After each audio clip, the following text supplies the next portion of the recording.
The casting couch culture throughout Hollywood, the music business, the TV business. Now, in the case of Harvey Weinstein, we have yet another warning from over 10 years ago. Nobody paid attention. Here's what Courtney Love said about Weinstein back in 2005. Hi, Comic Central. Do you have any advice for a young girl moving to Hollywood? I'll get live with this. Harvey Weinstein invites you to a private party in the Four Seasons downtown.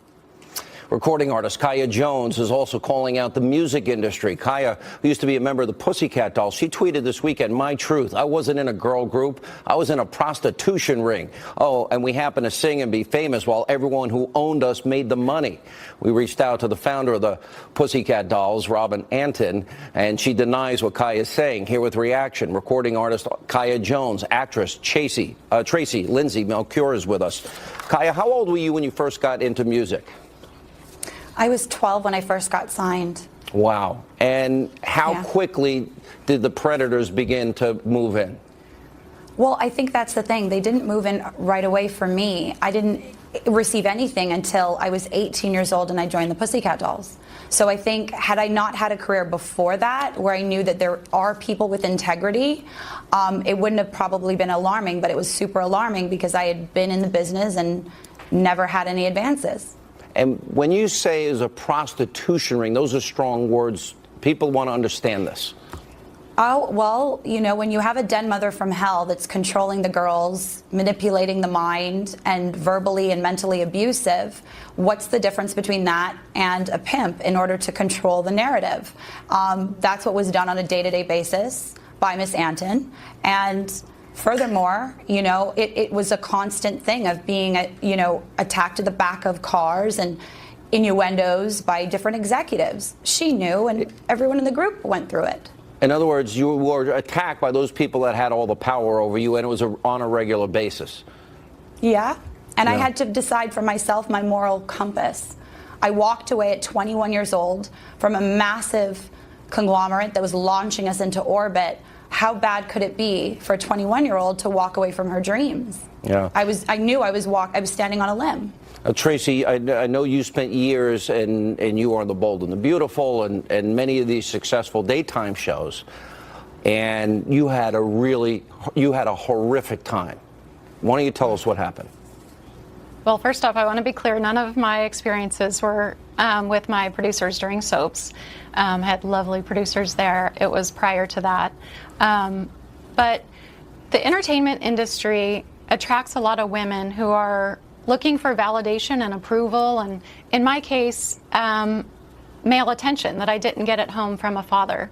And so you combine that with wealthy men who are in a position to advance your career. And I think one of the things I think that's really important is that at that time, I think I had the false idol of fame and fortune. So I was willing to sacrifice and do whatever it took for that. And it's interesting how people can sense that or something, because I was put into so many situations, whereas my friends who maybe weren't as vulnerable seemed to, you know, get around it. But for me, it was, I fell into situations that I was vulnerable to, for sure. And you got raped. I did. Not in Hollywood. That was prior, at 16. And I think that what happens is, like, it doesn't just start when you get to Hollywood. I think a lot of it happens before we get there. It's almost like I was groomed prior to getting to Hollywood to be the perfect candidate for these producers and directors, which I did end up falling victim to, which I hate that word victim, but you know, it seems like that, and I'll ask both of you this. Tracy, we'll start with you. Young girls, and maybe before they're 18, around 18, they have dreams. They want to be in the music industry. They want to be on television. They want to be in the movie industry. Yeah. And how common is this? That basically they're told it's a quid pro quo. You want a movie role, you want to get in the band, you want a chance, you got to go through us first. Tracy. For me, it was never that blatant. Was it subtle and obvious, though? Well, it was like you knew who could get you a job. you knew who this director was by name. You knew who this producer was. And if they're inviting you to dinner or to something, you're like, oh my gosh, this is great. Because you're thinking it is regarding your career. And then you get to dinner, and what is happening in most cases at dinner? They reveal their true intentions? Well, honestly, Sean, a lot of these dinners, I wasn't the only girl there. There were many. It was, you know, a flock. And it was just a selection process, I guess. Wow. And I think that you were actually flattered, or I was. I think it was like a compliment that you were chosen. And I was just so vulnerable for wanting that validation and approval. You wrote a great book, by the way, Breaking the Perfect 10, about the 10 Commandments and getting your life back, which I thought was great. Kaya, how frequent do they play on the ambitions or the dreams of young people that you have seen in all the years you've been doing this? Yeah, well, there are good people in this business too, Sean, but ultimately, there are a lot of predators in this business.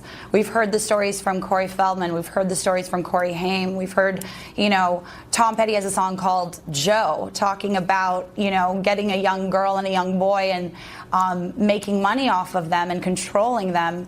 It is a scary thing. This is what needs to happen, is women need to continue to speak out.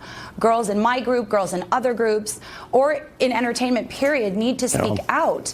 Because you can take out the trash at that point. Last question. There are good people, too. Are the people that are creepy well known? Does everybody know? Everybody, most know. It depends on the company. Most know, but it depends on the company. Not all companies are bad. But there are the select companies that have men that push things on young girls. And it's, you know, you're impressionable. You're a young woman. And the political side of it is, you know, like the Clintons. You know, Hillary Clinton didn't say a word about her husband. Now she's lecturing us on all these issues. And she takes money from these countries that abuse women, abuse them, persecute Christians and Jews, and kill gays and lesbians. And then she sanctimoniously will lecture everybody else and accuse Mitt Romney of misogyny because he had literally resumes of women he wanted to hire, that, you know, slander him. Neither one of you deserve that. I'm glad you're speaking out, and hopefully this horrible practice stops. We appreciate it.